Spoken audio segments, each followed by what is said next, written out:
Real Estate 411. I have been out selling property, and the question that's been coming up all the time is how do I work with an inspector? Now, an inspector is someone that you probably want to hire once you put an offer on a house, and obviously you want to have it in your offer that's contingent upon an inspection. One of the things is you should always ask for 3 inspectors.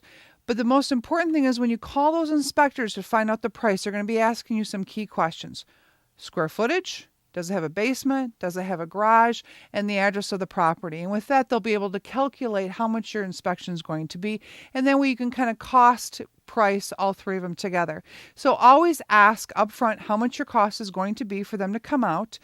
2, if you can be present, because you need to be present for your inspection. That's very, very critical. And the third thing is that what does that price include? Like a lot of people, it should include a report, because a lot of inspectors actually do a written report. Why that report is so important is that we want you to study it. We want you to take a look and sit down and find out all the things about the house that might not even be on the seller's disclosure. The seller might not even know that there's potential problems.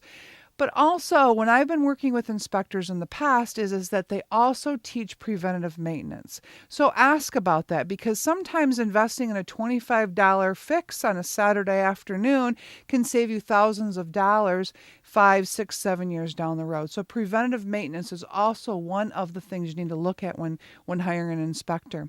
Now, remember that if for some reason they highlight something that's important, like maybe they red flag a furnace, they red flag some plumbing issues, they're an inspector. They're not the expert of that particular situation. So you may want to bring in a plumber, or you may want to bring in an HVAC contractor. So make sure that you have access to those, and your real estate agent should have access to be able to guide you through that. If not, you can always reach out to me. I have great industry experts in all of those categories. Understand as well, work with your agent on setting up this inspection. Make sure that the seller is not there. It's very important that the inspector feels comfortable, so that way they point out problems. And it's always really hard to point out problems when it's somebody's house and they're standing right there. And then, like I said before, shadow the inspector. Make sure that they go through all the major parts of the house: electrical, plumbing, roofing, HVAC.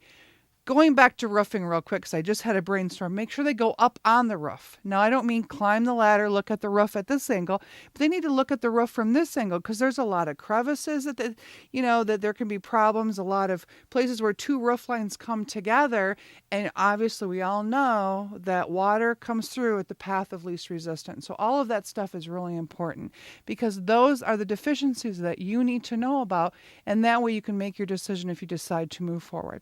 So review and ask 3 contractors the price, and then what's included.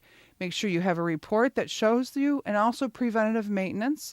Make sure there's anything particular that needs to happen, like an HVAC inspection, that you have somebody that's an expert in that particular situation, and shadow the inspector. Any questions, you can always reach me on my website, realestate411now.com.